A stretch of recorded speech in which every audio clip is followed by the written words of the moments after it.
So here's the angle I want to start with on this one is, all the reasons why people think Misfits can't win, look, there's very good like meta reasons and drafting reasons, but you have to actually like outline them all, guys. We can't just take for granted that everyone saw the regular season and knows how they play. We have to do the due diligence to explain what the problem is. So like, start me out amazing. Most people, basically, the problem is this. All the credit I notice that the Misfits guys got, even though, like, in the game, obviously it was Verthion, it was Neon doing, like, amazing carries and doing fucking crazy team fighting and super great front to back, back to front and all that shit, right? But here's the problem.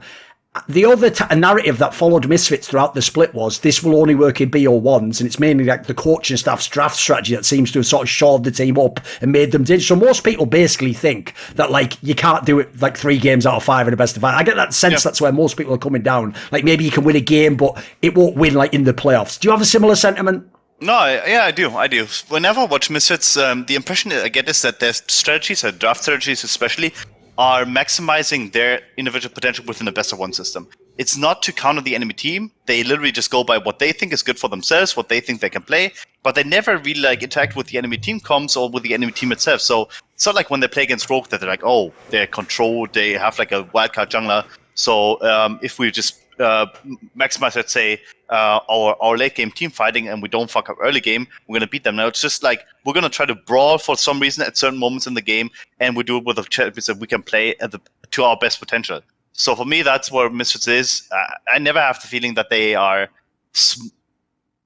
independently smart. They're smart about the game, but they're not smart about their opponents. And I think in a best of 5 system, that's really like the opposite end of where you want to be, right? In a best of 5 system, you want to be smart about what the enemy can bring, and you want to counter every single individual thing, right? So you basically prepared for everything.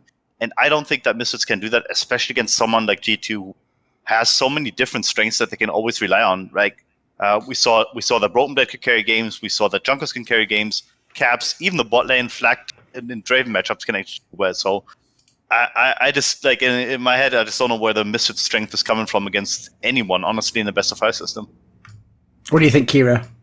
I think this is Misfits, like, hell matchup. I think against the other 2, it's actually possible. Like, there's, like, a glimmer of hope. But every time I conceptualize this matchup, it's, like, absolutely hellish. Misfits are, like, the ultimate team in EU that, like, know the adage when you're, like, not an elite team. Know thyself. Misfits know themselves super well, most of the time. The problem is I don't think Misfits have ever won basically around carry tops. And if you think you're going to be bringing like carry tops into this matchup versus G2, G2 are like one of the only teams that know how to play around Broken Blade. They don't do it super well, but in a relative strength of Europe, they're like the best team at doing it. And so you start getting into this draft loop in my head that is horrible. You go for the tank matchup. Then Zanzara, do you take the Trundle? If you take the Trundle, then that opens you up to the Silas. Like, it's just this constant like feedback loop of very, very, very like Sophie's Choice options every single time. With the limited champion pool for the top and the jungle, I just don't know where you go. And like, even if you think about something as simple as, oh, let's pinch ADC, like pinch the ADCs and that leaves you with nothing, because most of the ADC pool you can split 50-50 and you're like pretty happy. The only way I actually like see them like consistently winning games is if somehow Dylan Falco forgets to ban like Yumi like certain games, or like G2 come in with a relative meta read that's like way off. Like, as in, like, they think something, like, something very strange, again, they've been scrimming against, like, Fnatic or Excel or something, they think some random shit's, like, really strong, they try and draft it 1 game, 2 games, and then, like, a third, and then, you know what I mean, Misfits sneak a 3rd game or something, like the blind LeBlanc or something stupid. Yeah, like, they basically they've been fed, like, a scrim environment that makes them think a certain set of, like, priority impacts is really strong, and they come into the series with more feedback look. But with Captain Yankus on the team, and with Dylan coaching the team, I just don't think that's going to happen. That's like, I'm creating, like, this, like, dream scenario that I just don't believe is going to happen. So, it's really unfortunate, to be honest, but I just can't seem to... I think Misfits coaching staff can really, like, prove their worth here, because I think they have got like one of the hardest jobs any EU teams had in terms of, if this series is going to go long, what you plan to like draft game to game to game and adapting the draft for this team game to game to game. Yeah, I mean, I actually was thinking of something today about this because obviously people have emphasised that draft angle of this matchup so much and Misfits in general. So I was watching recently that new LS video that came out. That's another one of those like 3-hour ones where he goes like super like ridiculously deep in like his philosophy and stuff. But one point he was making that was quite interesting that I thought related to this was, and I actually thought he's got a banging point here, which is he thinks in draft, for example, one thing people should do, because obviously he comes from the like collectible card game world. Well, if people don't know, when you have your set of cards you do then, it's not just about what you play, it's about the order you play, because that's what will trick your opponent in the strategy. So one point he was making that I thought it's an amazing point actually when you think about it, and then people like Misfits don't do this is the flaw, is if you have like certain comps in mind, there are times when actually you should lead with like the least obvious ones, as in the champions within there that could fit into like 7 different comps, and it doesn't really give anything away about what you're trying to pick for, right? But if you do so, obviously you might have to like give up a priority pick to do so, because you might be picking some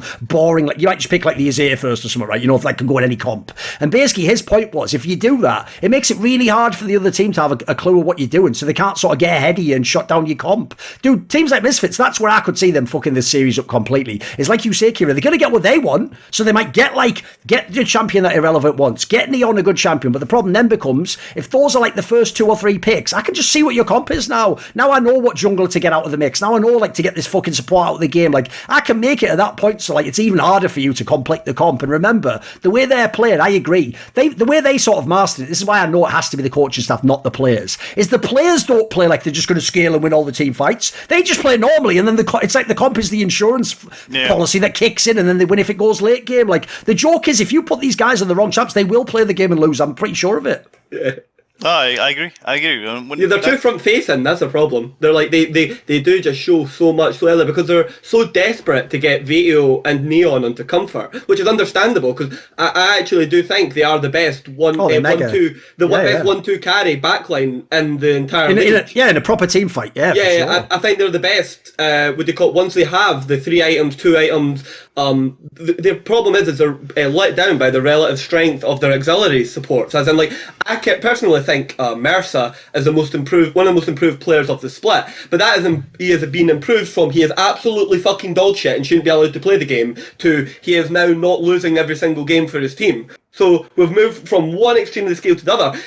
Misfits don't set up like reliable dragons and they cover flanks and stuff. Like, Caps loves flanks. Misfits are one of the laziest motherfucking teams on the planet for the Caps and flanks. Like, Neon could be a great player. If Caps is coming off the wall from darkness, the motherfucker's dead. It doesn't make a difference. You know, the other thing, I even said this on like Someone Inside, but I think it's so harsh, is like, dude, even when Misfits wins these games, no one ever actually says Mercer's name. They just say, like, Misfits is too good with Yuumi. And it's like, he's actually become like the meme of Yuumi. It's like, you know, there's a human trying to pilot that shit. Like, but the problem is, obviously in their team, it's the ultimate Yuumi team, isn't it? Because you got the two, like you say, super team fight carries. So you just put Yuumi on one of them. Whichever one's the most fed is now like 1.5 times stronger than he should be. He's just going to fucking dominate the fight. So like, the stupid thing about that is, like, spoiler again if you're a fan, this sounds if it was a sports movie, like we've just found the secret strategy to win. That's not a strategy. The strategy isn't always get Kyrie, so I'm fed and I have 3 items on my mid and ADC in 25 minutes. You can't just do that. You can't just choose to be ahead every game, guys. And also, the other factor to me that we've got to shade into this is the G2 side. Mate, didn't Dylan Falco just basically show us like fucking draft Nirvana in spring? He figured out the whole meta and then ran through every team 3-0. Like, if there's anyone's going to fucking nail the draft, it's surely this guy. Like, he seems to know where his team is, what their identity is, and he's going to crush this draft, I think. The one more thing is another like problem, and this is going to be a big dichotomy for all the teams, depending on the prio from the scrims, which obviously I can't know, but it depends. I don't think Neon plays Draven. At all. I don't think he's played a single game of Draven this split at all, right? And Targamas and Flakked can play Draven lanes, right? Now, scaling sounds great and sounds fine, but that bot lane cannot lane. They cannot play out lane matchups. And if I actually think G2 can set up kill condition bot lanes, and I even think G2, even though Flack's a shitter, they can win through the bot lane through like the Draven pick. And if you're opening as Misfits and banning Draven and like Callista and stuff, so 2 ADCs on like the first rotation, that you're getting instantly into ultimate dicey territory in my head. Maybe they don't come in with that prio, but It's not. I just don't see it, man. It's No, mate, I've just looked it up now. As far as I can tell, the last time he played Draven was in like fucking 2019 when he was in like the LFL or something like that, or EU Masters or something. So, yeah, when he's been in LEC Pro, which he's been for a few years and people don't know, people often forget that about Neon, dude. They act like he just came in the league. Like, what are you on about? He was on like fucking SK and Schalke. He was on all the bottom feeder teams. That's how he got on Misfits, obviously. So, like, no, this guy's been around and also he's a known quantity, you know. Yep. Right, what about this then? Let's do the G2 side of it. Because another thing that I think people are like, even though it is a bit of a lazy narrative, like it's just a classic historical trend in the ULCS/LEC, amazing, right? Not only is mid lane obviously going to be one of the most important roles, but jungle mid duo is always going to be a great way to win in Europe. And if you're G2, the brilliant thing is your roster alone means people always have got to believe you have a chance. And quite frankly, they look great now. But even if you didn't, these would be the two you'd expect could turn it on in the playoffs. Like, I feel like that's hard to beat already. Yeah, no, it is, and it's also like in this specific matchup that it's like very different to, I think, for example, if we was gonna play Malrang or if they were gonna play like Razork, whatever it is, you have like such a known quantity in Zanzara, you actually know what he's gonna pick at all times, right? Like they're like he's on a rotation of like 3 champions, maybe 4. So it's Poppy, it's Trundle, it's Skarner, it's Vi at this moment, and it's Vi like kind of whatever. So you kind of already know like what you have to prepare for. So the 2v2s are set in stone basically. Any 2v2 that includes LeBlanc on your side is likely going to win as soon as Poppy is out, right? You have LeBlanc into Trundle, into Vi, into Skarner, that's winning to most cases. Same for Lissandra, same for Ahri. So all the champions that Caps already mains, basically, like, is already good in the 2v2 scenarios. So the only thing you have to figure out is what junglers you want to play against it, right? So once Poppy is out, well, Pantheon is pretty okay. If you want to play it, wouldn't prefer it on my behalf, but there's Elise now that's coming back in the meta actually because she got buffed, whatever it is, so she's actually pretty okay right now. You have Jarvan, you have like even the likes of Lee Sin back in the meta. Like, so you have a lot of 2v2 potential just around the mid lane. That's if you want to opt into it. If you don't, mate, you've also just listed a load of Jankos champions right there, like Elise, fucking Jarvan. These are all these are all his champions. And even Trundle, right? Like Trundle is an overall counter. Oh, yeah, for sure. Pretty good on him, and he plays it pretty well. And he also has experience playing against like those almost like those like, I don't want to say AFK junglers, but kind of like control junglers like Zenzara, because he has fucking played against Xmithie like his fucking entire like career, basically, once he went to international stage. And that he had the same experience with other people like that were pretty predominant in the scene, like Inspired and whatever. So like the style of Zanzara per se is not going to surprise him at all. And Vito and Zanzara are not a 2v2 per se. They're more like a 1v2 and then an auxiliary piece, as you would put it, right? That is like doing other things away from mid lane, right? Because the mid lane 2v2 doesn't happen for them. Like Misfits doesn't really have a lot of jungle proximity around mid lane. They don't really make plays around mid lane. The mid lane champion pool is also not catered to the fact that they want to make plays around mid lane. They want to scale and they want to do something mid to late game, right? With the likes of Akali, potentially with the Zoe poke, whatever it is, right? So it's just a mismatch of styles, and it's also a mismatch of player skill, I would say, because I mean, Jugglers and Caps together are just like even if Vito might withstand the pressure, I don't think that Zanzara will be able to. No. Come on. Right, so there's even angles in this. Like, so for example, we were talking about like have Misfits prep for like a comp that they don't pull it all the time, but they can always go back to it. And for relative level of strength, you've still got Diana, because the Diana nerfs haven't came through. Okay. So you still have the Dunk Bro combo where you have the Yone, Yasuo, mid lane combo with the Diana where they just like shit on people. How like you're going to opt into like, you know what I mean, the Akali, the scaling pick. Caps, Vito in terms of EU has been one of the best like team fighting players they've had. But I still do not consider him like an elite laner. Caps plays out many of the matchups still to have very relative like high standard, and so I don't actually think Vito's going to get as many like handshakes. And just as Amazing said, there is no Vito Zanzara 2v2 like synergy. Like those two, they have no synergy. They have no like 2v2 plan from the best I've seen. Their 2v2 plan is just fucking pray that Zanzara doesn't get invaded on every blue buff. It's like, does Jankos forget on this rotation?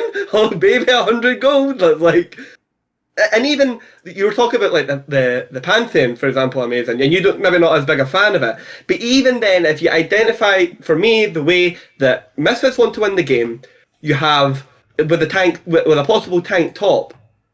Pantheon absolutely shreds tanks into fucking a million pieces now with his new itemization paths. You can have like 240 like armor tanks coming all the way down to like 60 armor with Pantheon. Like you've actually entered like silly o'clock. You have these champions that are supposed to sit there and tank and frontline for like a couple of seconds, and they turn into paper mache.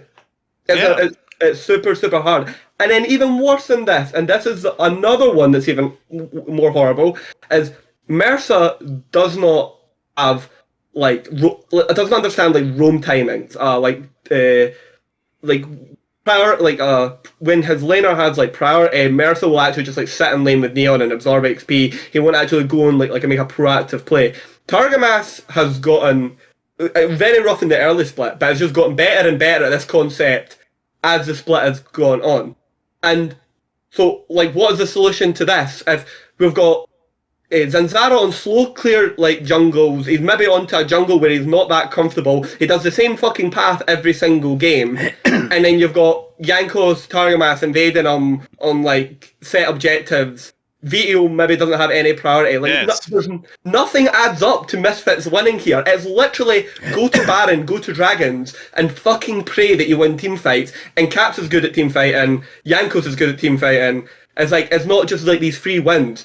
These gold leads could be massive by the time you make it to these Dragons. 3, 4, 5,000 gold. Well, the problem is exactly that. Like it's like the Misfits got really good over time, I would say, and at being behind, right? They're good at losing. Yeah. So they're one of the few teams that is actually understanding, well, okay, we have a scaling comp, so what do we not want to do? We want to literally limit the amount of interactions to a minimum, so we can basically control when they happen to a certain extent at least, right? So they happen at Dragon, they happen at Nash, they might happen at Herald, whatever it is.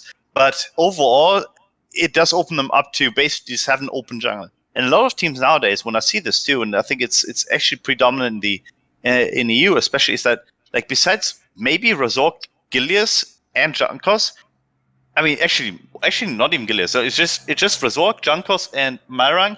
No one really interacts with the enemy jungle on an individual level. So they don't try to invade. They don't try to go for level 3 plays. They don't go for like any kind of 1v1 interaction.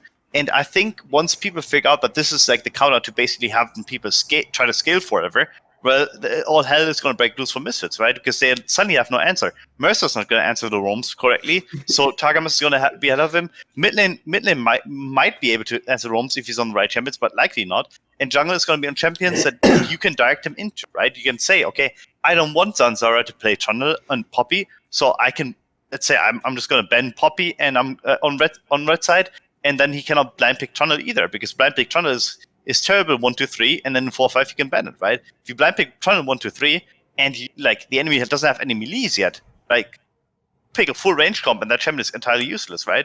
So in the same kind of happens for Vi, right? Vi as a blind pick, it's kind of like in the same vein that if you pick a certain if you just pick Tahm Kench, whatever it is, or like certain champions that basically negate whatever she's doing, suddenly she's not a blind pick either anymore. So like anything you want to do against Misfits is basically centered on jungle, and it's really easy to manipulate the jungle matchup to your advantage and make the map a winning map for you past the point of recovery for Misfits. Want to see more cool, funny, interesting clips based on topics from my content? Well, subscribe to this channel then, or, be a pleb and don't.